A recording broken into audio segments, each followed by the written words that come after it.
Le monde que les enfants craignent le plus, c'est ce que les chevaliers divins sont en train de mettre en place. Mais alors, quelle est leur stratégie? Comment s'y prennent-ils? Salut, c'est Yves, c'est donc le sujet à la une des actus de ce chapitre 1142 de One Piece. Même pour les géants, ces créatures sont gigantesques. La scène que nous observons en cette fin de chapitre, aux côtés des professeurs de l'école du Morse, est apocalyptique. D'énormes créatures sont apparues dans la forêt et commencent à ravager les environs. L'importante précision qu'il faut noter ici, c'est qu'il ne s'agit pas de n'importe quelle créature, mais bien de celle qui représente la peur des enfants. Le chapitre s'assure de bien nous le faire comprendre et même de nous présenter ces créatures via un flashback. Parmi elles, nous savons donc qu'il y a Loki, Fenrir, Nidhogg et Jormungand, qui sont toutes des références qui renvoient à l'idée du Ragnarok. Tout est donc fait pour que ces créatures représentent l'apocalypse. Mais alors, pourquoi faire cela alors que, et nous le verrons plus tard dans les actus, capturer les enfants n'est pas un problème car ils viennent docilement? La réponse semble être pour occuper des adultes, qui sinon seraient une menace bien trop importante. Alors, pour occuper, ou plutôt pour s'amuser avec les adultes. Dans les actus d'il y a 2 semaines, Shamrock avait évoqué l'idée de mettre en place un jeu. Et je vous expliquais que c'était d'après moi une stratégie pour manipuler les enfants. Ici, la notion de jeu a plutôt l'air de s'appliquer aux adultes, à en juger par l'annonce de Kiringam, qui explique en fin de chapitre que tout est prêt et qu'ils, sous-entendu les professeurs ou les adultes, ont jusqu'à l'arrivée des enfants sur le bateau pour les récupérer.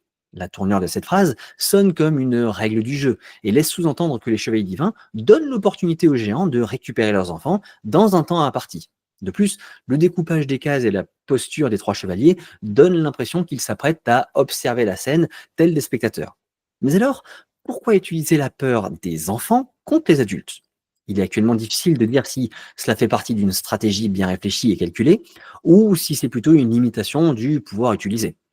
Les enfants étant endormis et ces créatures représentant leur peur, nous pourrions imaginer un lien entre les deux, comme le fait d'endormir et d'exploiter les cauchemars par exemple.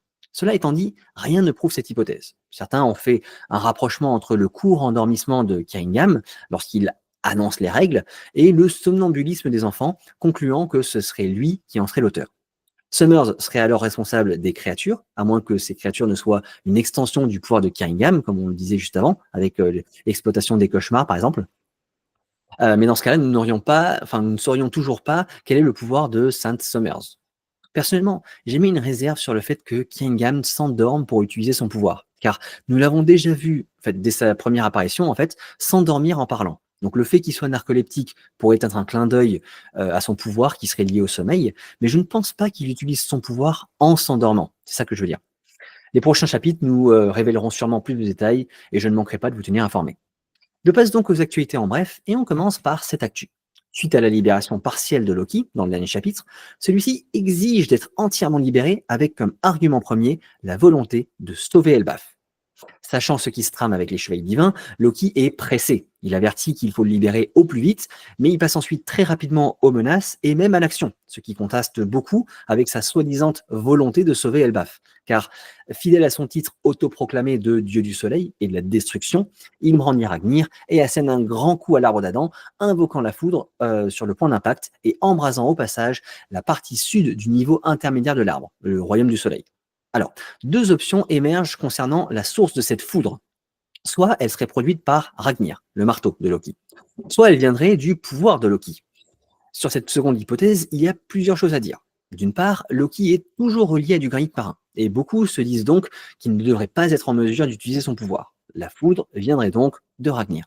Seulement voilà, Loki n'est relié au granit marin que par une menotte à la cheville, ce qui n'est pas grand-chose. En tout cas, c'est probablement pas suffisant pour l'empêcher complètement d'utiliser son pouvoir. Par exemple, même s'il était clairement affaibli, Luffy ne pouvait toujours étirer ses bras à travers les bulles de revêtement lorsqu'il se trouvait sous l'eau durant l'arc de l'île des hommes poissons.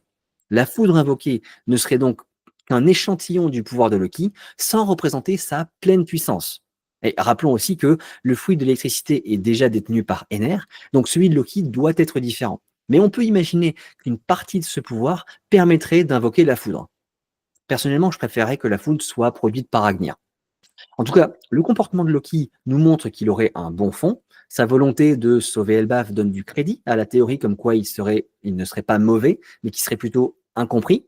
Et nous pouvons très bien comprendre cette incompréhension lorsqu'on voit les actions assez extrêmes qu'il n'hésite pas à employer pour arriver à ses fins. Moi, je suis curieux d'en savoir plus sur sa personnalité et surtout sur son idéologie. Deuxième actu, l'enlèvement des enfants a commencé. Les chevaliers divins sont passés à l'action et leur méthode est très efficace. Nous sommes témoins ici d'une scène où nous voyons les enfants suivre la direction d'une flèche de Gunko en marchant calmement sans opposer de résistance. Et pour cause, ils sont endormis. J'en parlais plus tôt, mais nous ne savons toujours pas quel pouvoir est à l'origine de ce comportement, ni qui détient ce pouvoir.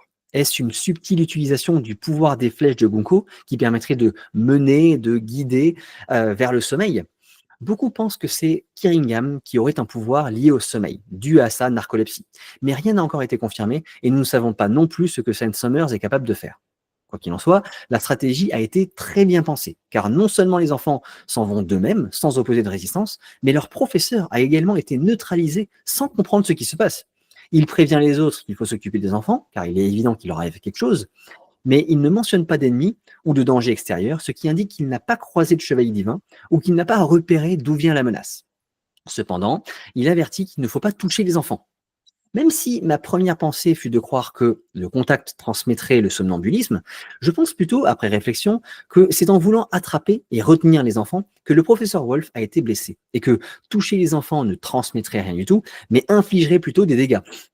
D'ailleurs, il ne serait pas dans l'intérêt des chevaliers divins que les professeurs subissent le somnambulisme et suivent les enfants. Alors, l'enlèvement va-t-il se dérouler aussi facilement que prévu? Nous suivrons ça.